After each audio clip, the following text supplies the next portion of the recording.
All right, y'all. It's pretty early in the morning, but as you can see, got the 68 on the trailer. Headed into my Friday at work, yanking this old girl with me. We're gonna do some stuff this weekend. Fingers crossed the carb kit shows up today to keep us on schedule. But we're gonna do some investigating and see what it's gonna take to put this old girl back on the road as she sits, and see what it's going to take and get a more solid plan for what we're going to do with it in the future. I think we're going to keep this one. All right. She's here.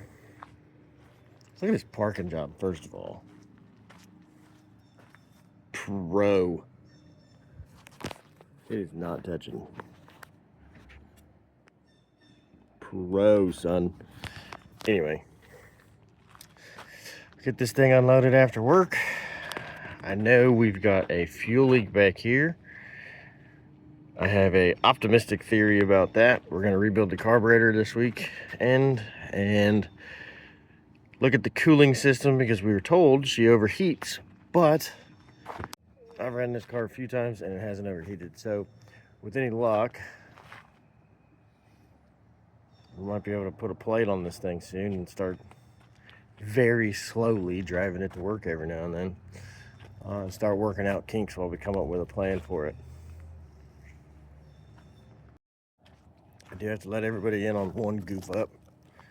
These weren't there when I initially got the car. This is my fault. I had a gas can under the hood, so the hood didn't latch. And doing a burnout in a previous video, took off up the road, and the hood hyperextended the hinges. So that's on me. My bad. But I'll fix that too this weekend.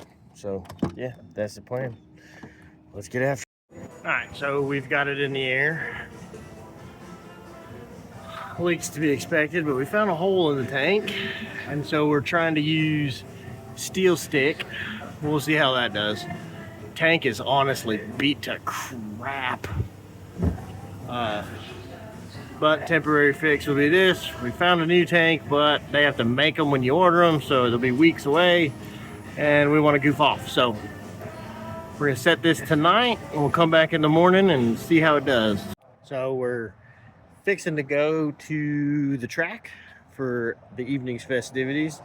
That video is actually going to drop before this one, so it'll be a little out of order, but we're going to let the steel stick set overnight. And again, that's like a temporary Hail Mary, just so we can check the validity of the rest of the fuel system. I know I'm going to order a new tank, probably in short order rather than later.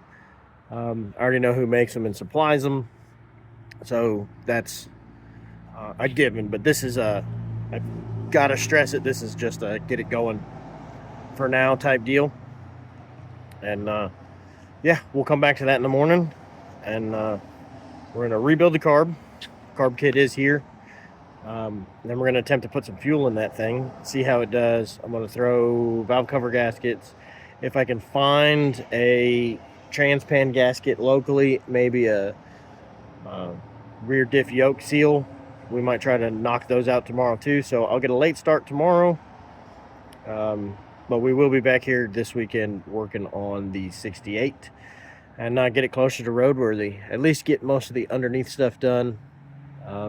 I do still need to do front floor pans. We're going to put carpet in it, new hardware for the seats and seat belts and all that stuff. But the plan to this weekend is to get it mobile under its own power, where I don't have to use that goofy fuel system I made just to move it around the yard anymore. So that's the plan. We'll be back in the morning, and let's go to the track.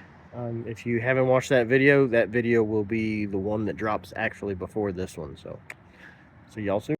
All right, Saturday morning.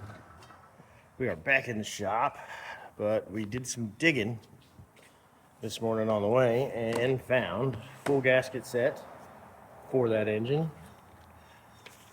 Some super awesome vintage spark plugs that I've been holding on to for a few years.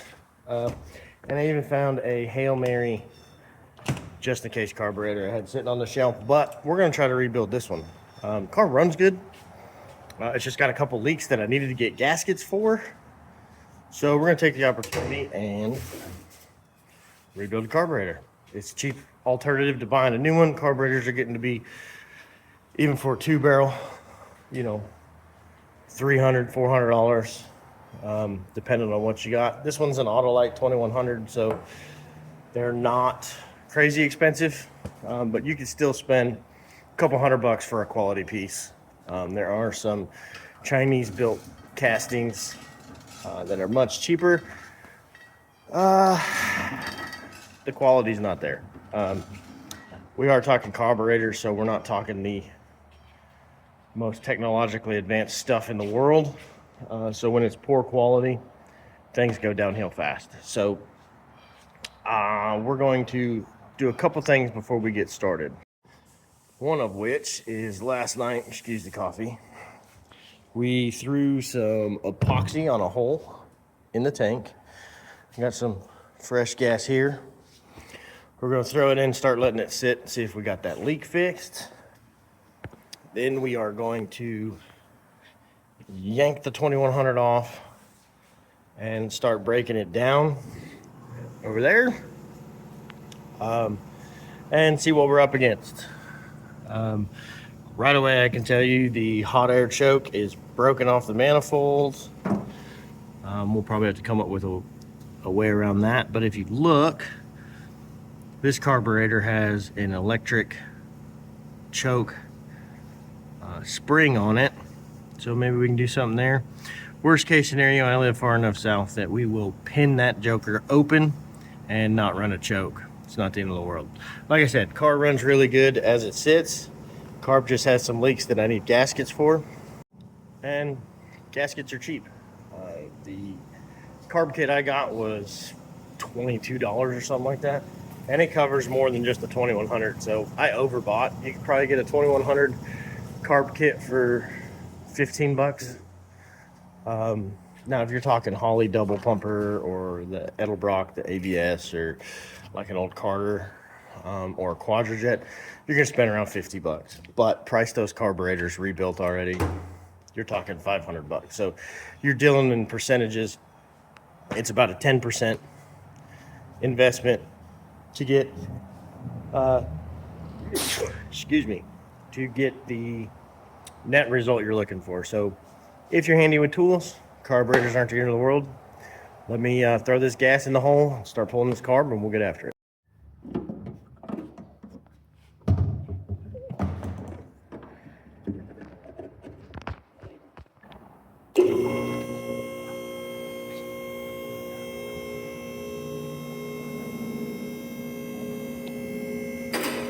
Alright, we'll ignore Floor Patch Freddy here for a minute. Honorable mentions include pinion seal in the near future. But that's dry. We got about 3 gallons in it.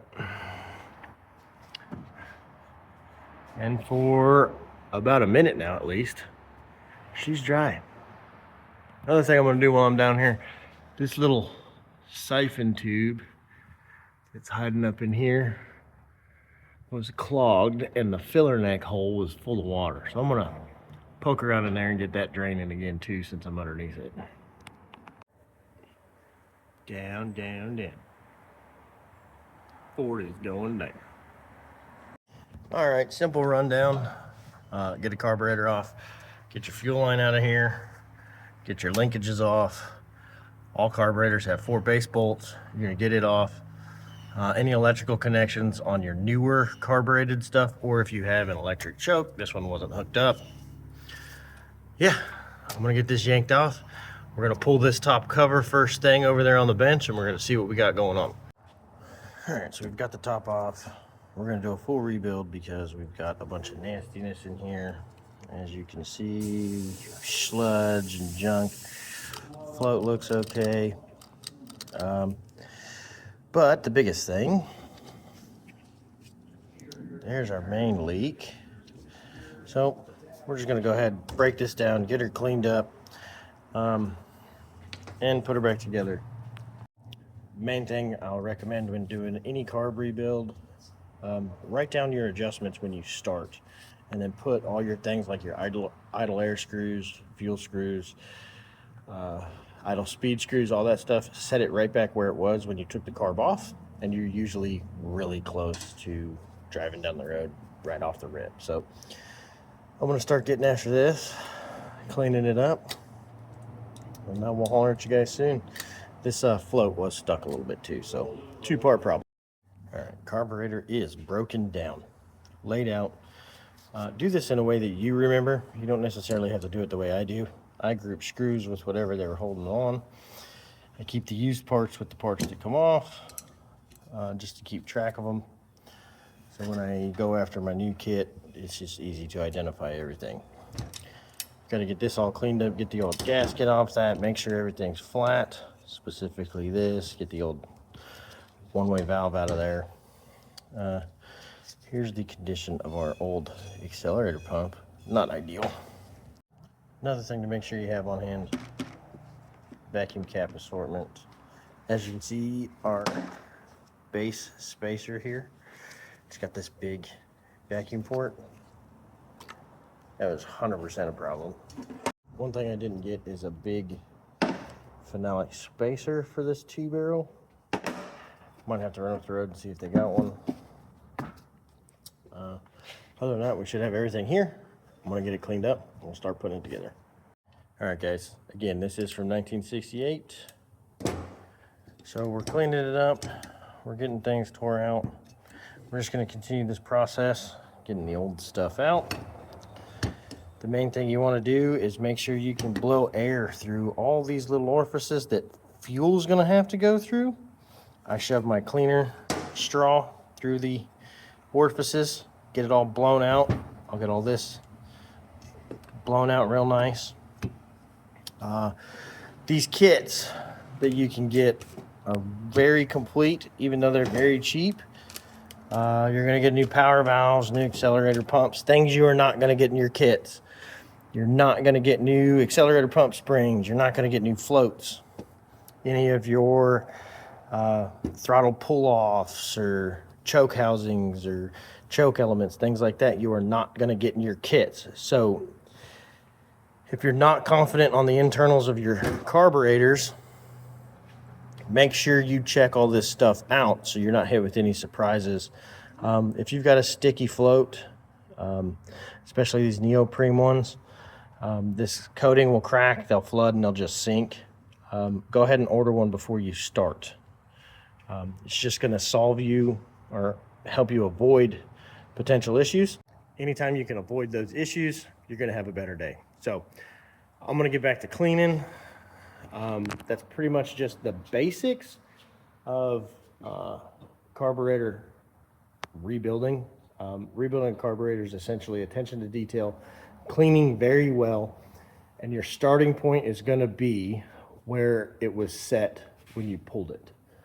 Unless you were doing a bunch of adjusting, trying to correct issues before you pulled the carburetor, that's usually a really good starting point for where you're going. If you are completely clueless and the car didn't run very well, there are some base starting points.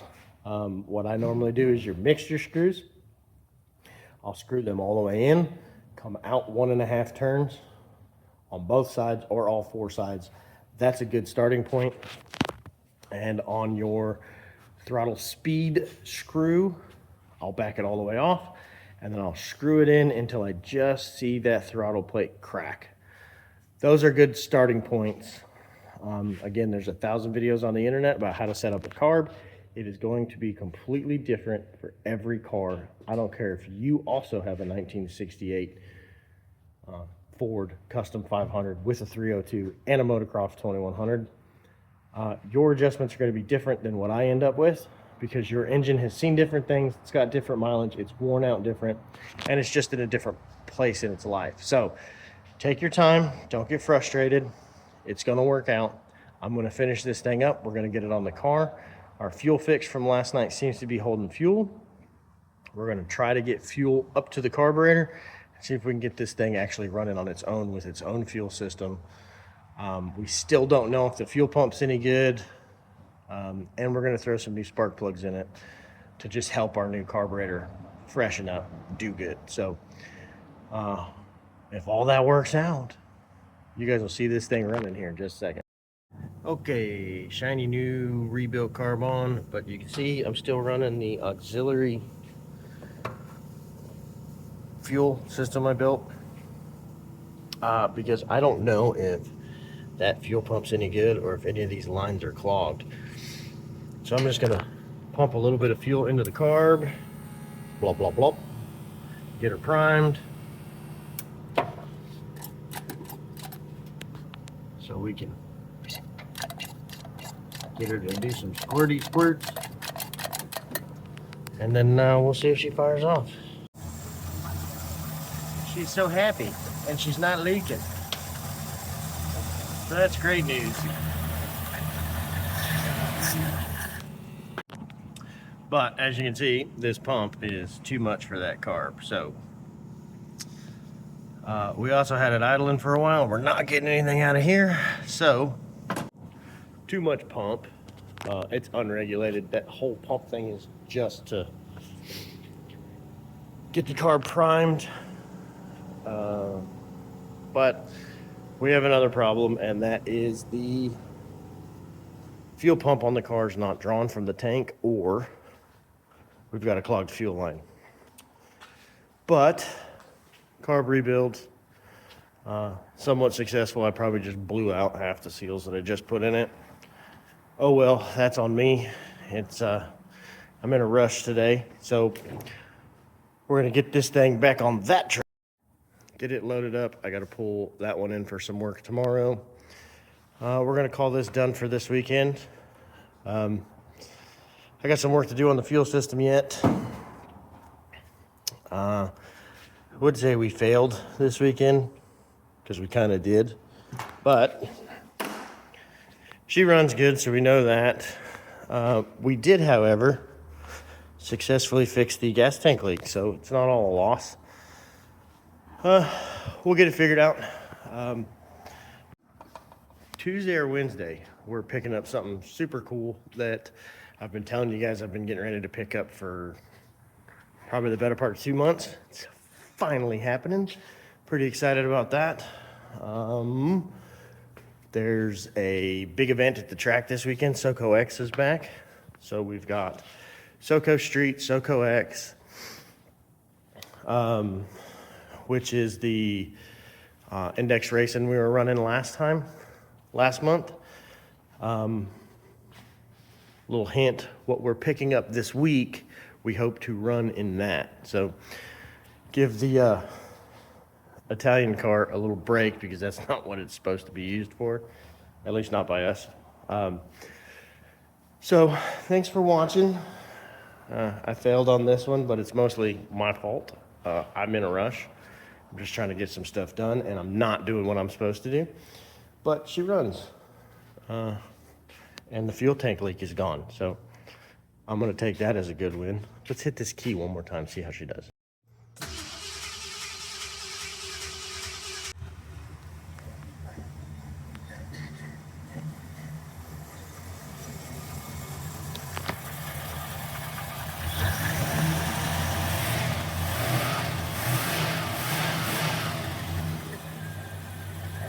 Too much fuel pump, but other than that, she's happy.